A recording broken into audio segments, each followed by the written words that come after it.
পৃথিবীর মানচিত্রের দিকে তাকালে একটা দেশ যেন স্থির হয়ে দাঁড়িয়ে আছে, যেখানে ইন্টারনেট নেই কথা বলার স্বাধীনতা। একটা দেশ যাকে বলা হয় হারমিট কিংডম বা সন্ন্যাসী রাজ্য, উত্তর কোরিয়া। কিন্তু এই নিস্তব্ধতার পেছনে লুকিয়ে আছে এক ভয়াবহ গর্জন। সেই গর্জনের নাম কিম জং উন। 2011 সালে যখন তিনি ক্ষমতায় আসেন, বিশ্ব ভেবেছিল হয়তো তারুণ্যের হাত ধরে উত্তর কোরিয়ায় পরিবর্তনের হাওয়া লাগবে। কিন্তু সেই আশা ধুলো মিশিয়ে দিতে কিমের সময় লেগেছিল মাত্র কয়েক মাস। তিনি হয়ে উঠলেন আধুনিক ইতিহাসের সবচেয়ে রহস্যময় এবং নিষ্ঠুর এক নায়ক। নিজের ক্ষমতা টিকিয়ে রাখতে তিনি নিজের রক্ত বহিয়ে দিতেও দ্বিধাবোধ করেননি। কিন্তু আজ 2026 সালে দাঁড়িয়ে গল্পটা শুধু কিম জং উনকে নিয়ে নয়। এখন বিশ্ববাসী দেখছে এক নতুন মুখকে, কিম জু আই, কিমের 10 বছর বয়সী কন্যা। কেন এই শিশুকে পারমাণবিক ক্ষেপণাস্ত্রের সামনে দাঁড় করিয়ে দেওয়া হচ্ছে? কেন তাকে সম্মানিত সন্তান বলা হচ্ছে? আজ আমরা উত্তর কোরিয়ার সেই অন্ধকার অন্দরে প্রবেশ করব, যেখানে নিষ্ঠুরতা আর বিলাসিতা একই ছাদের নিচে বসবাস করে। কিম জং উনের ক্ষমতার শুরুটাই হয়েছিল ভয়ের মধ্য দিয়ে। তার বাবা কিম জং ইলের মৃত্যুর পর যখন তিনি সিংহাসনে বসেন, তখন অনেক প্রবীণ জেনারেল তাকে অবজ্ঞা করেছিলেন। কিন্তু কিম জানতেন কিভাবে মুখ বন্ধ করতে হয়। জাং সং থাইক হত্যা। কিমের সবচেয়ে বড় মেন্টর ছিলেন তার নিজের আপন চাচা জাং সং থাইক। কিমের ক্ষমতার প্রাথমিক দিনগুলোতে জাং ছিলেন ছায়ার মতো। কিন্তু 2013 সালে যখন কিম অনুভব করলেন জাংয়ের ক্ষমতা বাড়ছে, তিনি মুহূর্তকাল সময় নেননি। এক জনাকীর্ণ পলিট ব্যুরো মিটিং থেকে টেনে হিচড়ে বের করে আনা হয় জাংকে। তাকে সাধারণ বন্দী করা হয়নি। উত্তর কোরিয়ার রাষ্ট্রীয় মিডিয়ায় তাকে কুকুরের চেয়েও অধম বলা হয়।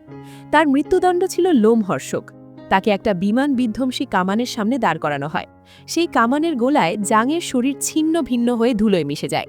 কিম জং নাম হত্যাকাণ্ড। কিম জানতেন ক্ষমতার কোনো অংশীদার থাকে না।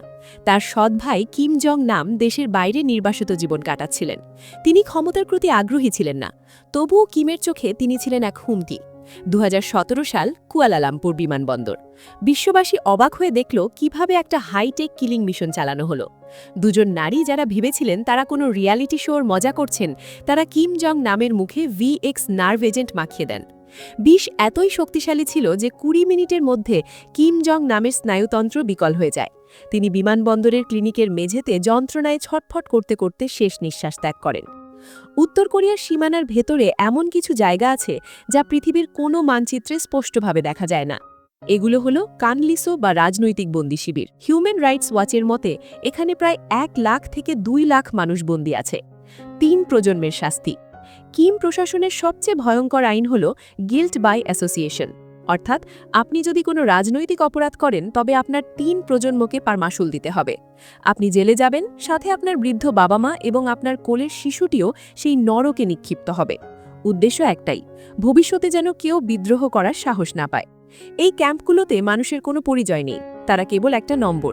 ভোর 5টা থেকে কাজ শুরু হয়। হিমাঙ্কের নিচে তাপমাত্রায় তাদের কয়লা খনিতে কাজ করতে হয়, কোনো সুরক্ষা সরঞ্জাম ছাড়াই। খাবার নাম করে দেওয়া হয় সামান্য পচা ভুট্টা। সেখানে ইঁদুর ধরা একটা বিলাসিতা।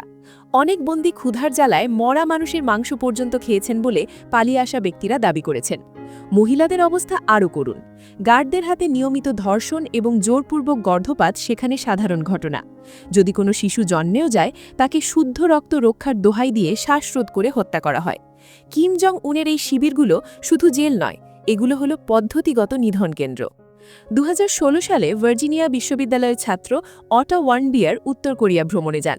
একটা হোটেলের দেওয়াল থেকে একটা রাজনৈতিক পোস্টার ছিঁড়ে নেওয়ার চেষ্টা করেন তিনি।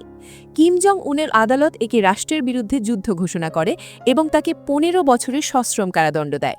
অটোর অপরাধ ছিল সামান্য, কিন্তু সাজা ছিল তার প্রাণ।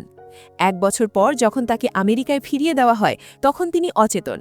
তার মস্তিষ্কে এমন গভীর ক্ষত ছিল যে চিকিৎসকরা বুঝতে পারছিলেন না তাকে কিভাবে টর্চার করা হয়েছে।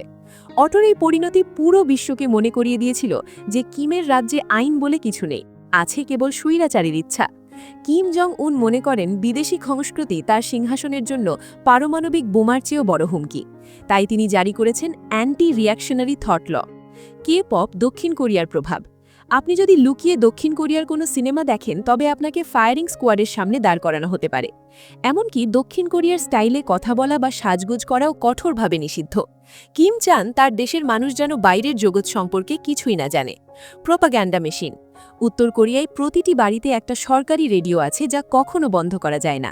সেখানে দিনরাত কিম জং উনের প্রশংসায় গান গাওয়া হয়। স্কুলে শিশুদের শেখানো হয় যে কিম জং উন একজন অতিমানবিক সত্তা। কিম জং উনের চুলের ছাঁচ বা পোশাক পর্যন্ত নির্ধারিত। আজকের এই ভিডিওটা আপনাদের কেমন লেগেছে? আপনারা কি মনে করেন কিম জু আয় পারবেন উত্তর কোরিয়াকে এই অন্ধকারের হাত থেকে মুক্ত করতে, নাকি তিনি হবেন আরও এক ভয়ঙ্কর নায়ক? কমেন্টে আমাদের জানান। ভিডিওটা ভালো লাগলে লাইক দিন এবং আমাদের চ্যানেলটা সাবস্ক্রাইব করুন। দেখা হবে পরবর্তী ডকুমেন্টারিতে। ধন্যবাদ।